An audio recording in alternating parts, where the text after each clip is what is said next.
নমস্কাৰ মোৰ মৰমৰ বন্ধু বান্ধৱীসকল, মই কৰণ দাও। আপোনালোকক আজি কথা এটা ক'ম বুলি মই ভিডিঅ'টো বনাইছোঁ। কথাটো এইটো যে আমি এতিয়া বাহিৰত থকা অসমৰ বহুত লোক আছে আহিবগৈ, এইবিলাক ট্ৰেইন দি আহিবগৈ বাহিৰত থকাবিলাক। আৰু এইবিলাক মানুহক কিছু মানুহে এইটো কৈছে যে এইবিলাক মানুহ অসমলৈ আহিলেগৈ বহুত বেয়া হ'ব। আপোনালোকে কি কয় এই কথাষাৰ? আপোনালোকৰ কাৰণে ভাল নে বেয়া? আহিলেগে ভাল হ'ব নে বেয়া হ'ব বাহিৰৰ মানুহকেইটা? মই বিচাৰোঁ যে আমাৰ অসমৰ মানুহ অসমতে আহাকে, কিয়নো এটা ফালৰ পৰা ময়ো এতিয়া ঘৰত নাই, বাহিৰতে আছোঁ, যোৰহাটত আছোঁ। কিয়নো মই ইয়াত নোখোৱা নেমেলাকৈ থাকিবলৈ গৈছোঁ, কিছুদিন হৈ গ'ল। এদিন খাওঁ, দুদিন নাখাওঁ। কিন্তু এই বাহিৰত থকা মানুহবিলাক কেনেকৈ আছে এইটো কথাটো আপোনালোকে এবাৰ ৰিচাৰ্চ কৰি চাওক, বুজি চাওক, যে আপোনালোকে বুজি লওক কথাটো কি। এই বাহিৰত থকা মানুহবিলাক কেনেকৈ আছে বাৰু, খাইছে নাই? আৰু কাম কৰিলেই মানুহে দিব না, কাম নকৰিলে আজিকালি যুগত কোনে দিব? গভৰ্ণমেণ্টে যি ক'লেও নামানে না। গভৰ্ণমেণ্টে কৈছে যে কাম নকৰিলেও দিবই লাগিব পইচা, আধা পে'মেণ্টও দিব লাগিব। কিন্তু গভৰ্ণমেণ্টত থৰি না আমলোকে জবে, গভৰ্ণমেণ্টৰ জব হ'লে বেলেগ কথা, প্ৰাইভেট জবত এইবিলাক নহয়।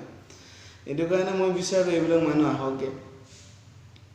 কিন্তু আহিলে যদি অসমত আহিলেও এটা ভাল হ'ব, ওচৰে পাঁজৰে ঘৰৰ মানুহে পকে গৈ কিবা এটা দি আহিব পাৰিব, খোৱা বস্তু, মানে বেলেগকৈ থাকিলেও। কিন্তু বাহিৰত থকাবিলাক বহুত কষ্টত আছে, বহুত কষ্ট। খাবলৈ পাইছে নাই কোনো গম নাপায়।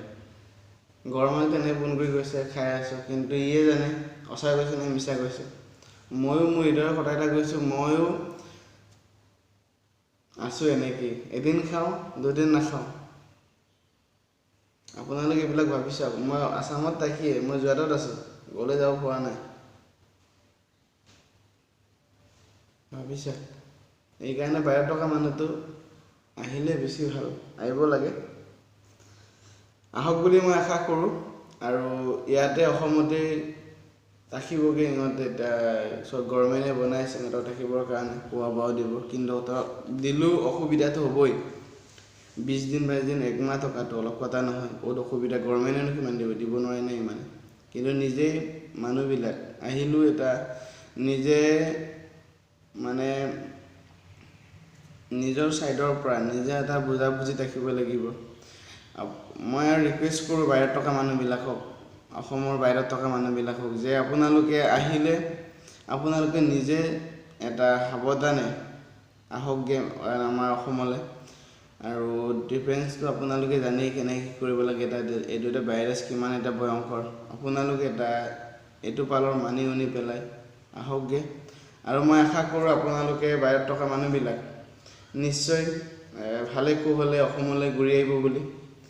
আৰু আশা কৰোঁ যে আপোনালোকে নিজে ভাল পৰিশ্ৰমে আপোনালোকে অসমলৈ ঘূৰি আহক। আৰু আশা কৰোঁ আপোনালোকে কুশলে আহক, নিজৰ ঘৰলৈ যাব পৰাকৈ। নিজৰ ঘৰ মা দেউতাও, মোৰ ল'ৰা ক'ত আছে চাবলৈ বহুত আশা আছে। এইটোৱেই আৰু, আপোনালোকে আহকগৈ। আৰু অসমৰ কিছু মানুহ, জনা বুজা মানুহ কৈ আছে যে বাহিৰৰ মানুহ আহিলেগৈ বহুত বেয়া হ'ব, বেছি হ'ব ভাইৰাছটো। কিন্তু গভৰ্ণমেণ্টে এইটো কৰা নাই। মই এইবিলাক মানুহক কৈছোঁ, ৰিকুৱেষ্ট কৰিছোঁ, আপোনালোকে এইবিলাক নাভাবিব যে বাহিৰৰ মানুহ আহিলে বেছি হ'ব পাৰে। কিন্তু ভাইৰাছটোতো এটা আমি চবেই নেদেখোঁ, এটা মেচিনতে দেখা বস্তু। অকণমানতো হ'বই, কিন্তু এইটো হ'ব নালাগে বুলি চবেই আশা কৰিব লাগে। আৰু চবেই মেইনটেইন কৰক কেনেকৈ কি কৰিব লাগে। আৰু বাহিৰত থকা মানুহবিলাকো এইটো পদ্ধতি লওক, বুজা পদ্ধতি লওক, আৰু কোনো ভুল নকৰাকৈ কুশলে আহক অসমলৈ। আৰুতো বাকীটো গ্ৰাহকক ক'ব বিচাৰোঁ, আমাৰ অসমবাসী ৰাইজক, আপোনালোকে অসমৰ মানুহবিলাক, বাহিৰত থকাবিলাক আহিব লাগেনে বা নালাগে? মোৰ মতে লাগে। মোৰ মতে এটা ক্ষেত্ৰত লাগে যে খোৱা বোৱা ক্ষেত্ৰত কেনেকৈ বা খাই আছে, কেনেকৈ বা জীয়াই আছে। এইটো কাৰণে যদি অসমত থাকেগৈ নিশ্চয় যোৰহাটৰ ডিষ্ট্ৰিক্ট মানুহ হ'লে যোৰহাটত কেম আছে নিজৰ নিজৰ ডিষ্ট্ৰিক্টত নিজৰ এটা কেম আছে থাকিব কেম মানুহ ফেমিলি মানুহ গৈ পেলাই দি আহিব পাৰিব খোৱা বস্তু কিবা কিবি গভৰ্ণমেণ্টো দি আছে এইটো কাৰণে আৰু বাকী ৰাইজক কি কয় আপোনালোকে আহিব লাগেনে বা নালাগে কমেণ্ট বক্সত নিশ্চয় জনাব আৰু মই আশা কৰোঁ নিশ্চয় আপোনালোকে কমেণ্ট বক্সত এইটো জনাব বুলি